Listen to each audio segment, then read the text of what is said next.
Olá, sou Rafael Patrício, mais conhecido por Rafa. Este é o canal Semear o Futuro e hoje vamos falar e temos como tema o impacto da pandemia na economia mundial. Roda a vinheta.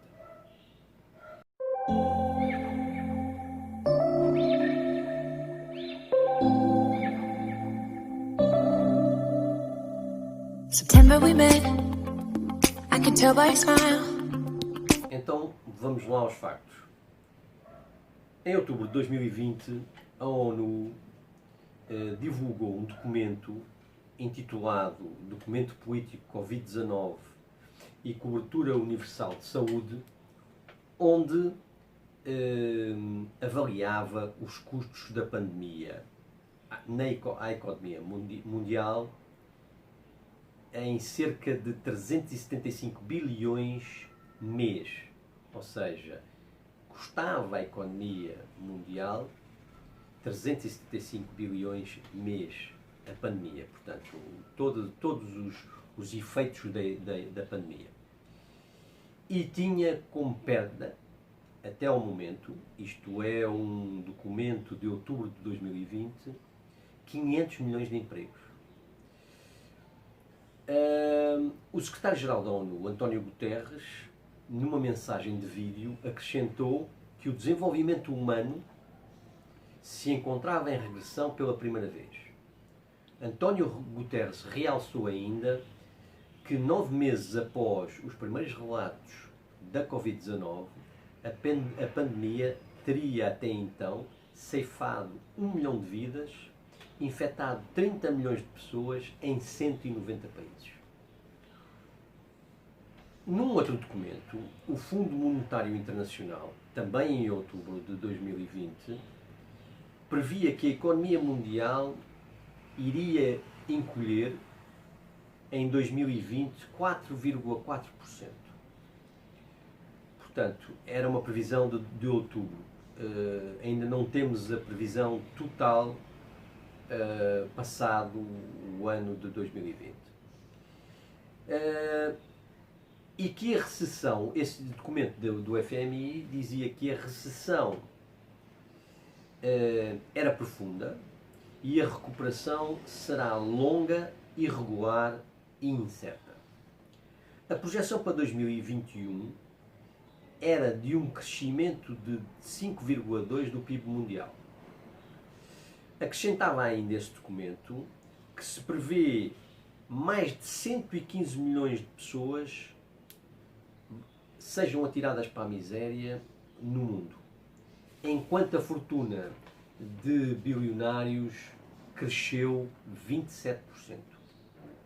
Apesar de custos económicos, o mesmo documento do FMI diz que os lockdowns abrem caminho para uma recuperação mais rápida e que os impactos da pandemia na economia mundial foram devastadores. Nenhum país foi poupado e houve retração no PIB, tanto em economias avançadas como em países emergentes e em desenvolvimento. A pandemia deverá reverter o processo verificado desde os anos de 1990 na redução da pobreza global e aumentar a desigualdade.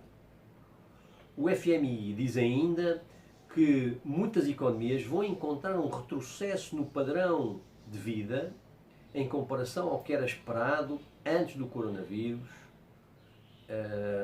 se ter verificado. Diz ainda que 90 milhões de pessoas ao redor do mundo poderão ser levadas à extrema pobreza neste ano de 2020 em consequência da crise provocada pela pandemia. A disseminação do novo coronavírus fez com que empresas de todo o mundo reduzissem custos à procura de uma saída. O declínio da economia mundial será o pior desde a grande recessão dos anos 30. As bolsas mundiais caíram cerca de 30% desde o início de 2020 na maioria dos países mais ricos.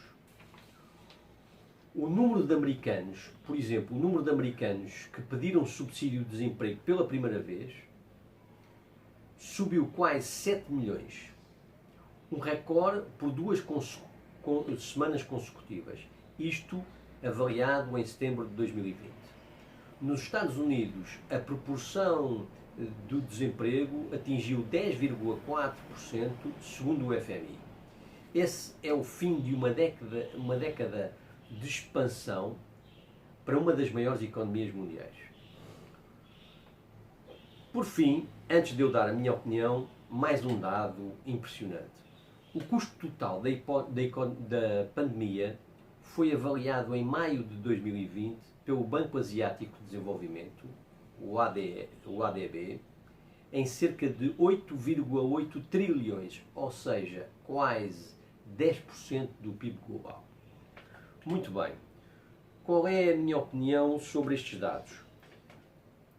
Eu acho que o crescimento que o FMI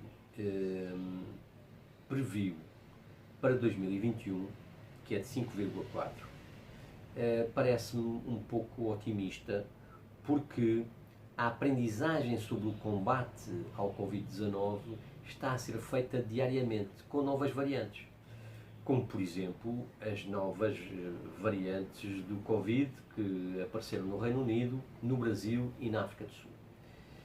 Tudo isto faz com que o otimismo antecipado que se tinha e que se achava que a vacinação resolveria tudo em 2021 não parece ser tão claro. Até porque, como vemos por todo o lado, as capacidades de produzir, dos laboratórios produzirem vacinas, encontram muitos obstáculos e estão completamente entupidas de trabalho e não conseguem dar vazão à demanda. Portanto, tudo isso faz com que a maior parte da população mundial não seja vacinada em 2021 e prevê-se que até isso só possa acontecer ao final de 2022, princípio de 2023. Portanto, é possível que este ano haja um crescimento da economia mundial, mas 5,4% acho muito otimista, devido a que a vacinação se esteja a processar de uma maneira mais lenta. Há países que estão muito rápidos na sua vacinação, tipo Israel, o Dubai, portanto os Emirados Árabes Unidos, onde é incluído o Dubai, o Qatar. O que é que acontece? Porque são países também com populações muito pequenas. Os países maiores têm mais dificuldade em encontrar quantidades suficientes de vacina, tendo em conta que, ainda para mais, existem 2 vacinações. Portanto, esta é a minha opinião sobre este tema. Por hoje é tudo. Eu espero que vocês tenham gostado. Deem um like, façam o vosso comentário e inscrevam-se no canal. Obrigado.